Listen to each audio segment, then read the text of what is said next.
Selamat malam Pak.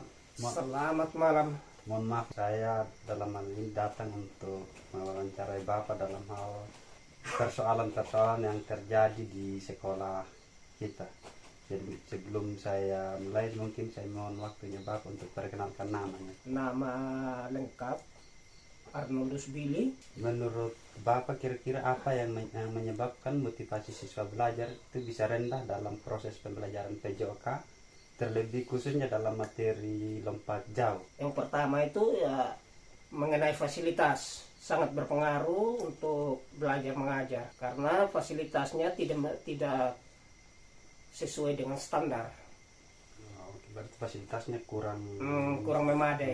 Atau belum memenuhi standar. Belum memenuhi standar, sehingga ketika proses pembelajaran atau pada saat praktik itu siswa agak takut-takut untuk lompat, karena ketakutannya ketika lompat jangan sampai cedera. Nah, itu yang membuat kadang siswa tidak berani untuk melakukannya. Berarti siswa takut cedera juga. Siswa juga takut cedera. Metode pembelajaran yang digunakan guru juga kaku dalam proses pembelajaran, karena guru sendiri kaku, ya juga kembali ke fasilitas yang kurang memadai, sehingga guru kadang mau mengajar serba salah, karena kembali lagi juga tadi siswa juga bisa trauma dengan cedera yang pernah mereka alami, sehingga mereka tidak bisa berkesinambungan untuk belajar lompat jauh ini begitu. Metode guru kurang tepat. Iya, bisa jadi. Terus ada juga guru rangsangan guru itu terhadap siswa. Dari metode tadi tidak merangsang siswa untuk bagaimana bisa memperoleh atau menanggapi atau mempraktikkan begitu. Karena guru sendiri juga kadang ada yang tidak bisa.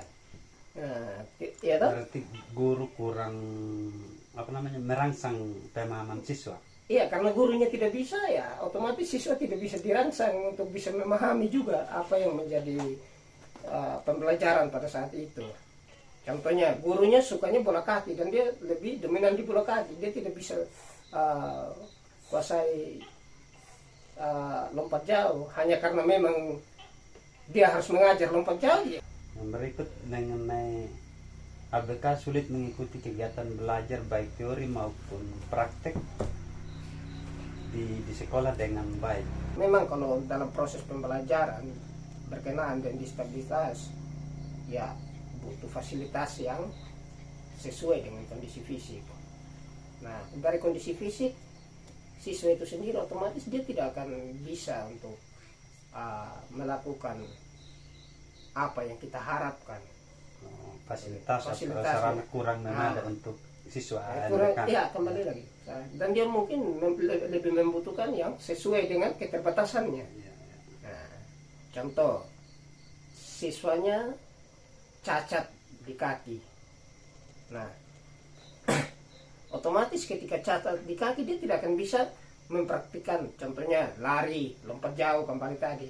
Dia tidak bisa mempraktikkan itu karena memang dia cedera di kaki. Mungkin lebih disarankan dengan olahraga apa begitu. Dalam bentuk motivasi guru kepada siswa yang disabilitas. Nah, motivasi guru kurang terhadap siswa yang disabilitas ini. Karena motivasi kurang, rasa percaya diri dari siswa itu sendiri juga sudah pasti berkurang. Maka dia tidak berani untuk melakukan sesuatu yang seperti yang kita harapkan sebagai guru. Rasa percaya diri siswa kurang.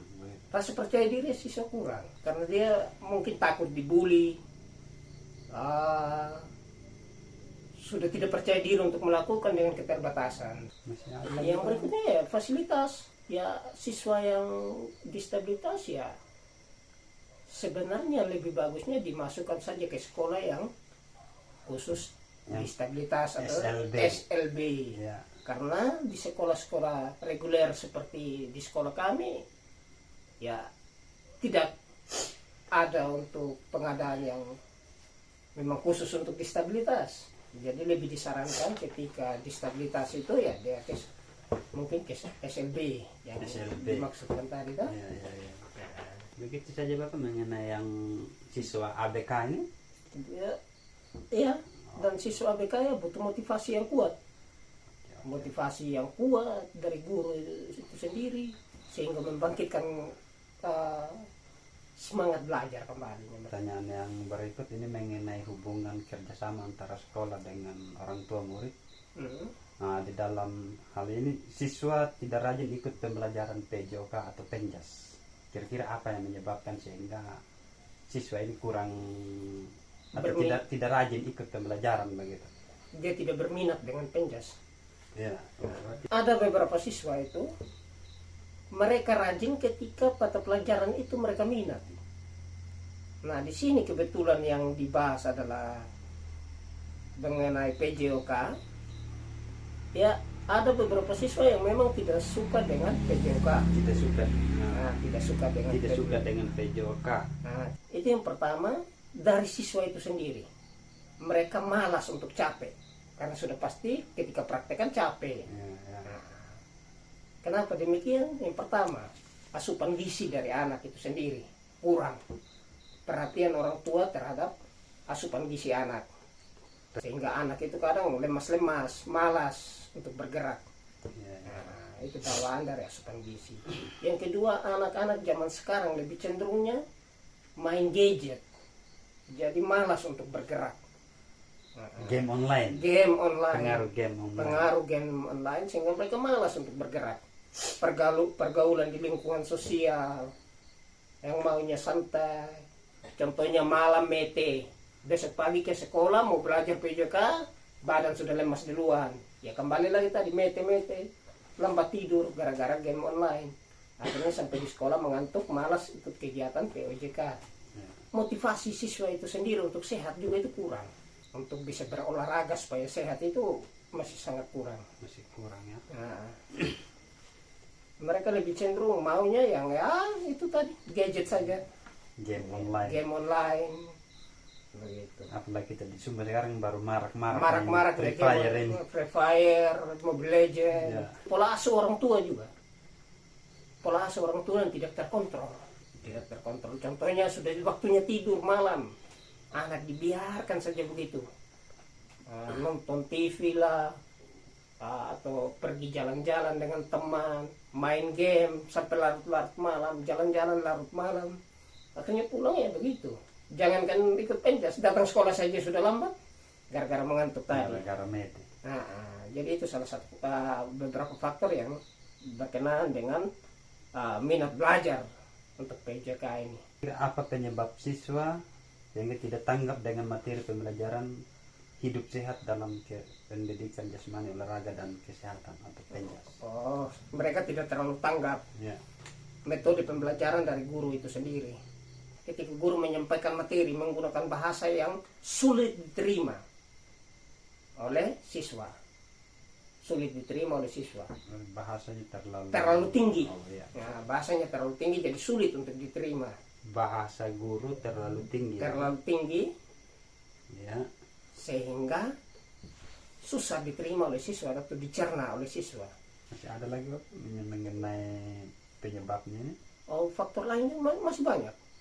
Kesiapan siswa selain guru juga kesiapan dari siswa itu sendiri ketika menerima materi.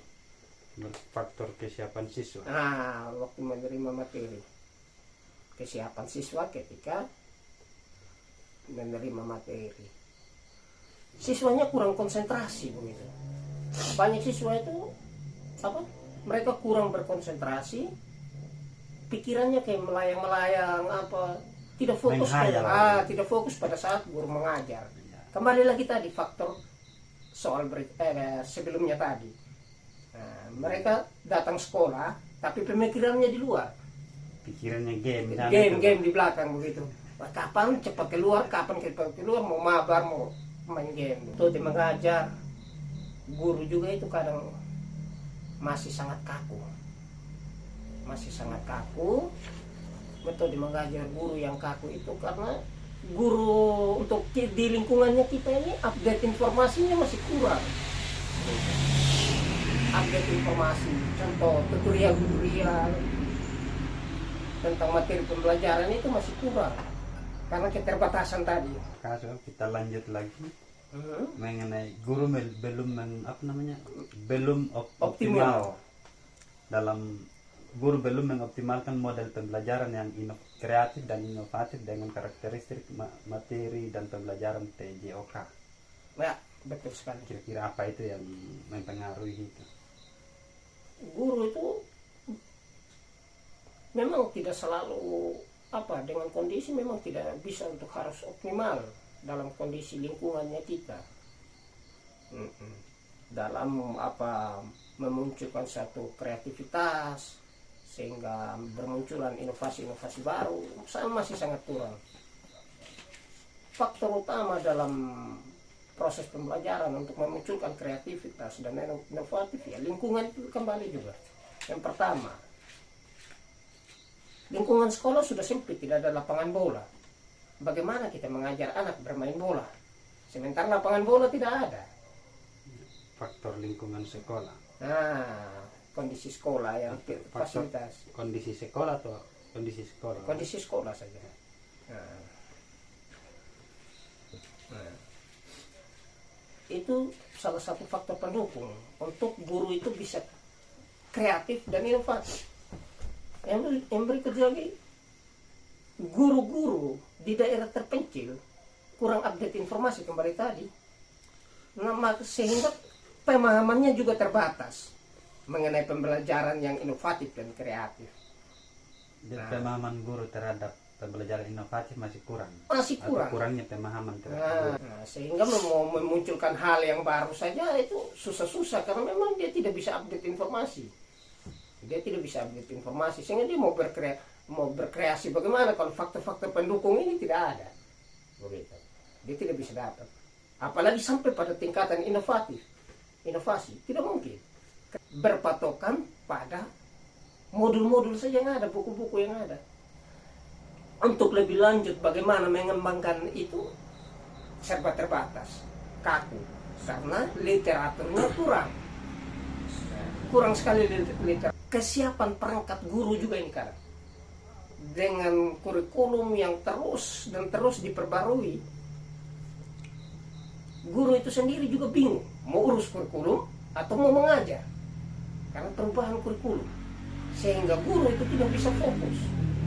Ditambah dengan kembali tadi daerah kita sudah daerah terpencil dengan fasilitas dan literatur yang memang terbatas, sehingga perangkat guru itu juga tidak bisa berkembang. Perangkat pembelajaran guru itu berpengaruh. Jadi perangkat guru yang kurang memadai.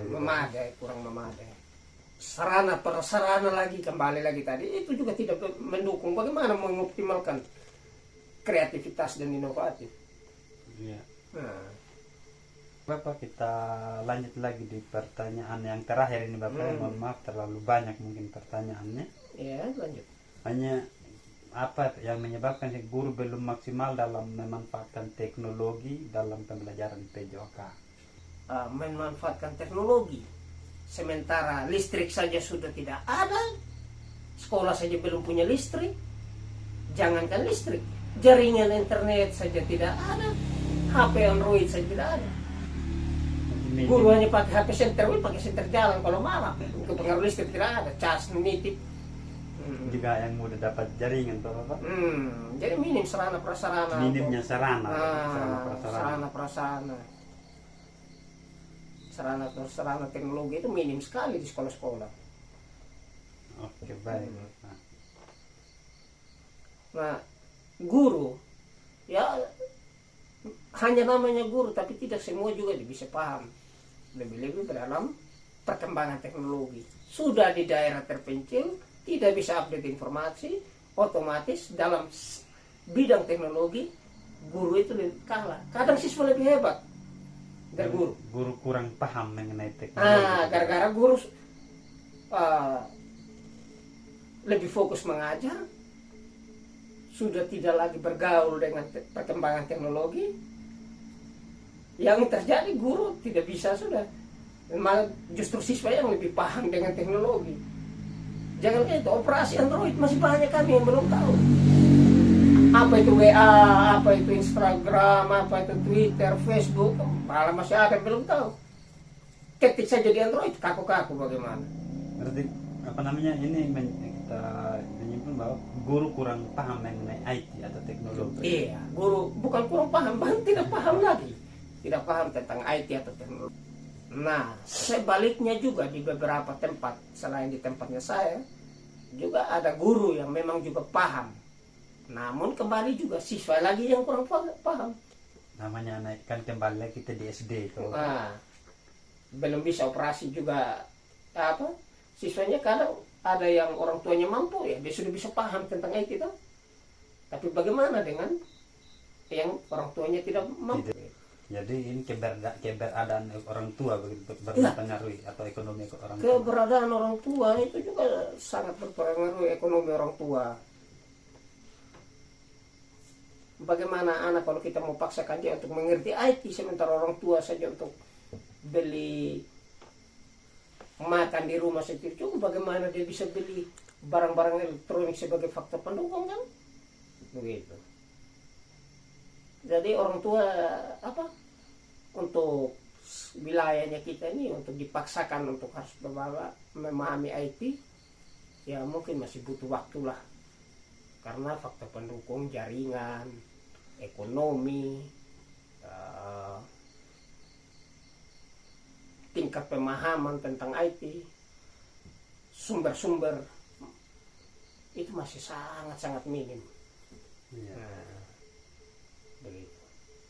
Contohnya kita mau mengajar anak supaya lebih bagus pakai fokus, ya kan? Iya. Sebenarnya pakai fokus begitu bagusnya, tapi listrik tidak ada, bagaimana? Terbatas semua. Jadi minimnya sarana tadi. Minimnya sarana prasarana itu jadi faktor utama dalam perkembangan siswa. Juga kreativitas guru dan inovasi guru. Saya rasa seperti itu. Terima kasih. Oke, baik Bapak. Jadi terima kasih Bapak karena